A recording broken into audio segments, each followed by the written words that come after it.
The Jeffree Star Cosmetics Cotton Candy Queen collection is here, so if you'd like to see how I got this look, stay exactly where you are because we're getting into it right now. Let's start with a little backstory on the ordering process on Jeffree Star's website this time. There was apparently a glitch. I don't know if it was whenever you ordered anything or if it was whenever you ordered the bundle that had everything but a mirror, but that's the order I made, and after I placed the order, I got an email saying that I needed to pay the unpaid balance. Apparently the glitch was they added a second face primer. They added the cost of that face primer and you had to pay the difference. But if you did pay the difference, they would refund it and still ship your order originally. It ended up where I got my package in the mail and it didn't have the 3 eye glosses, the face primer, or the lip balm bundle. And apparently those aren't going to ship until May the 15th. And I was gonna wait until I had everything just to film one review of all the products in the collection, but that's a long time to wait. I feel like I already waited a long time just waiting for the first package to ship. So long story even longer, that's why we don't have the entire collection today. So this is gonna be essentially a two-parter, but you know what? I'm okay with that. We have the palette and that's the most important part to me, except for these liquid blushes. With this being a new formula to Jeffree Star Cosmetics, I had to get them and try them. So we're going to experience them together today. First of all, this blush packaging is iconic. True to the Jeffree Star Cosmetics brand, we have something unique, something different, something sort of abstract. It's just definitely not a component that we see on the market today, or at least as far as I know. Maybe it's out there. If you know it is, let me know, because as far as I'm aware, this doesn't exist. And let's take a look at the doe foot, see how big it is. Ooh, wow, that is pretty massive. If these are as pigmented as I think they're going to be, it's probably only going to take a couple of dots with a doe foot that size. So obviously this is a white blush. It's the shade Marshmallow Yum, and it was created so that you can lighten any of the other blush shades and turn them into a more pastel shade. I kind of love that idea, especially since pigments like this can really be used for anything. I don't know 100% if they're eye safe or not, but I would probably use them on the eyes. In this collection, we also have the Liquid Lip Threesome Minis, and we've got a pink, a blue, and a purple, very appropriate for this collection. And the star of the show, the Cotton Candy Queen eyeshadow palette. As always, his packaging is still A+.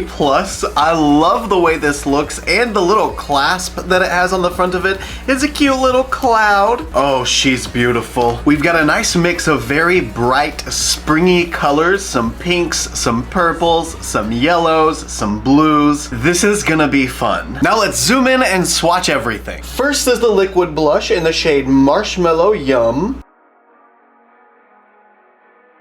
Oh yeah, it's a white. Peach Bubblegum.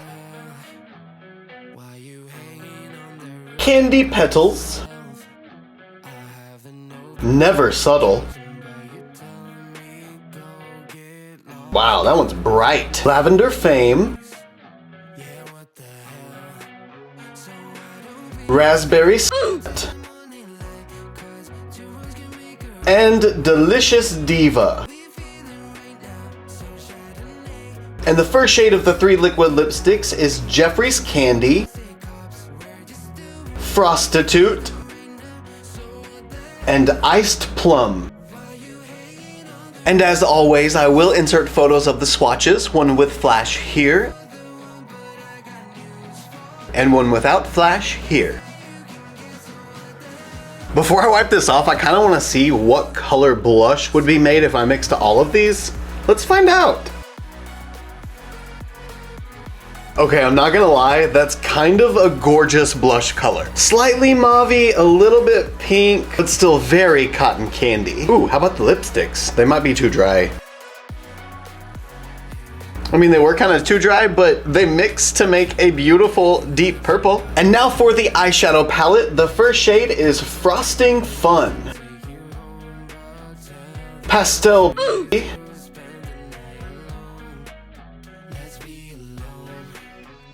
Lollipop Throat, Cupcake Royalty,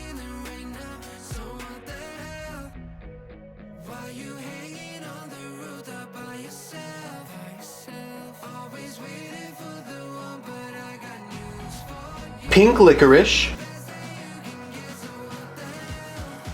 Nostalgic Taste, Sugar Climax, Confetti Sky,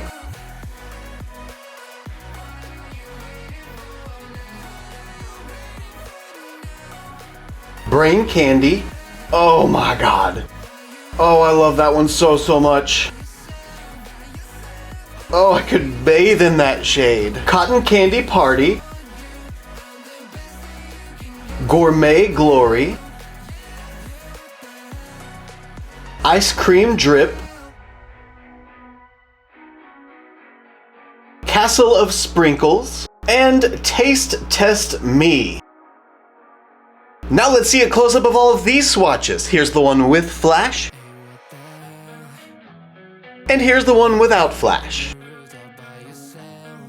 But most importantly, here's a close-up of all the swatches so you can truly see all of the details.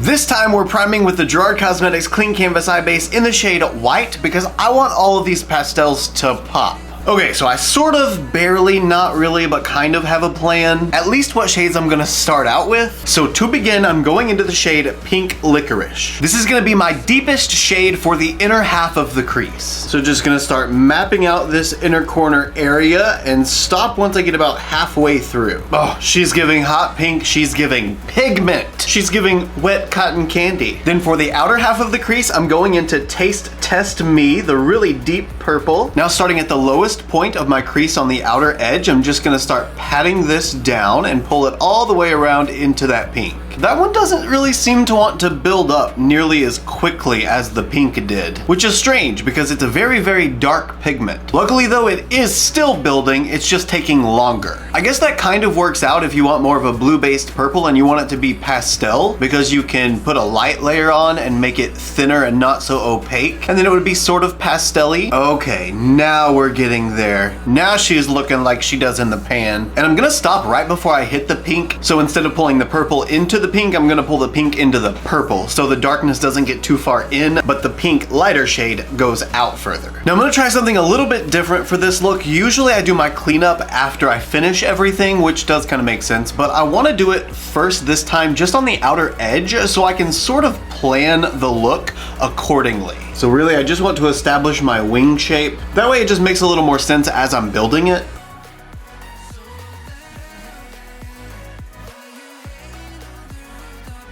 Okay, there, now I've got a nice even line I can follow. Wish me luck on getting the other side to match. No way, did I get that right the first time? No, not exactly. But holy crap, that was close. I never do that. And that's it for the look, guys. Thank you so much for joining me for today's video. I hope you like it. It's very easily recreatable. See you in the next one. Okay, so now for the reason why I did that, just so I can see with my forehead relaxed, of course, I'm gonna start plotting out the wing shape with the purple, and then I plan on blending it out with another shade. Yes, that makes that so much easier. I believe I'm happy with the placement now. I've got sort of that wing shape going on. It has a nice curve to it on the outer edge. Now I just gotta repeat it on the other side. Then, like I planned, just trying to pull these two shades together and blend them with the pink. Oh. They blend just by touching them. That's gonna be such a good blend. Oh, that is so satisfying. Now we're gonna put our tiny tool into pastel.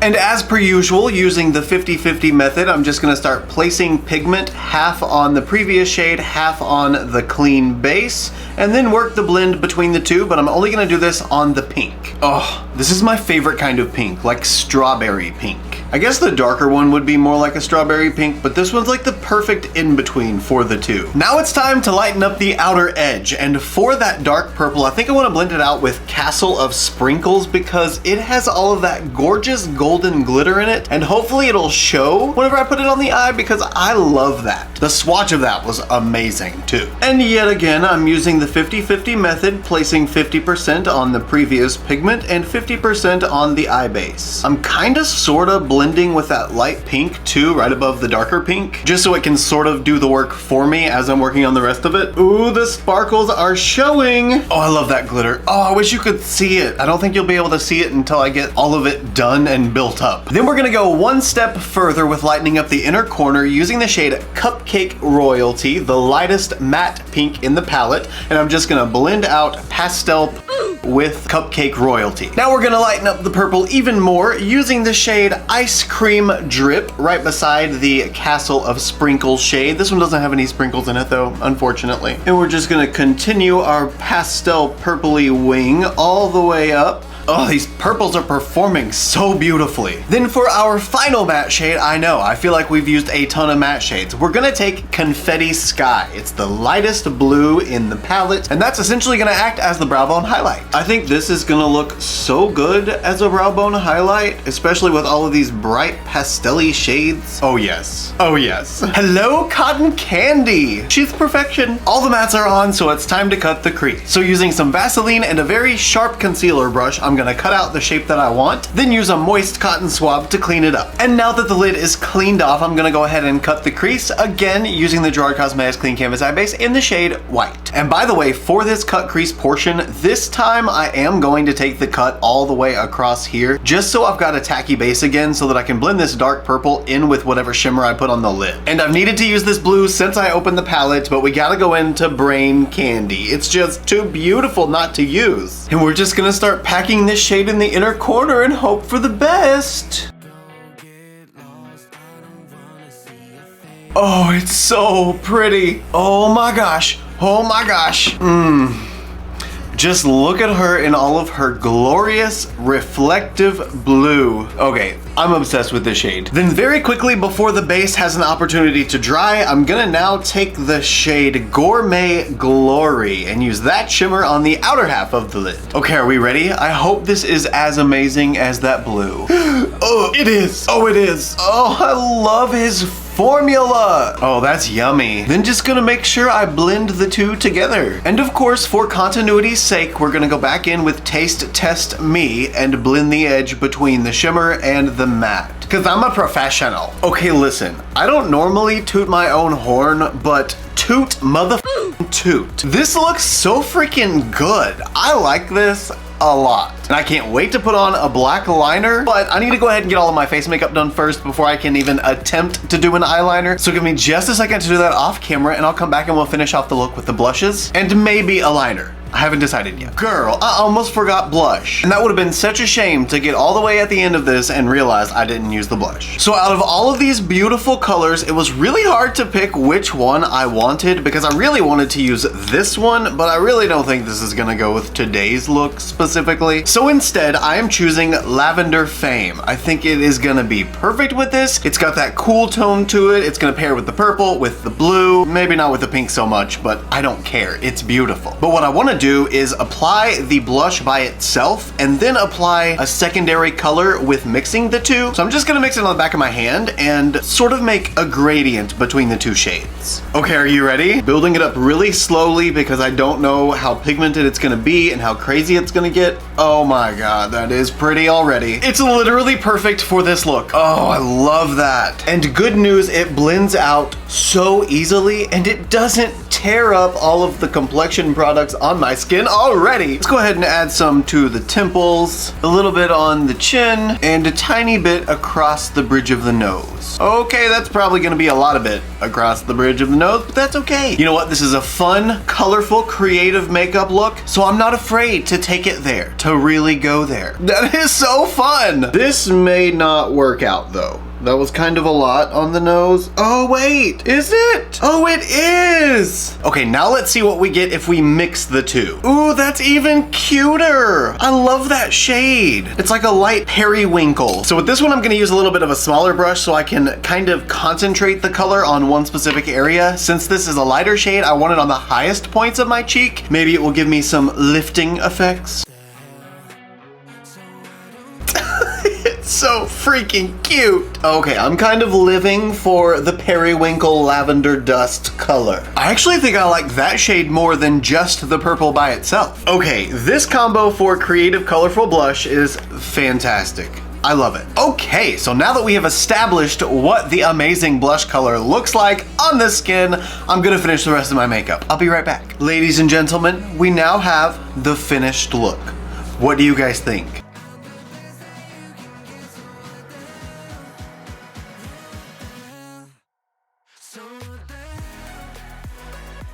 I am completely, not even obsessed. I'm in love. I am in love with this palette's color story. I mean, it's literally what my pastel dreams are made of. We've got the pinks, we've got the blues, we've got the purples. I put a little bit of yellow under the lower lash line and I connected the yellow with the purple, but you can't really see the yellow because I put it on whenever I still had some powder under my eye and I forgot to wipe it off and I couldn't really build it up after that. Plus, the yellow doesn't really seem like it's super pigmented anyway, so I bet it would have to go on a tacky base to really be built, not a set powdered under eye. That being said though, literally everything else I used worked amazingly. I mean, you saw it in action and you can see it now, how pigmented and beautiful it is. And this blue in the inner corner, oh, heaven. I love that shade. By the way, for the lips, all I did was combine these two shades. I used the purple all over and then put a little bit of the pink in the middle on top of it and then blended it out. I probably could have built up a little bit more pink to make it a little more intense, but I kind of liked how it was just a subtle gradient between the two. I thought it fit with the overall look a little bit better. And this blush formula is fantastic. I'm ready to try more shades though. I feel like the purple, you know, it's purple. It's a purple blush, but I'm ready for some bright corals, a rosy natural shade. You know, we've got some options,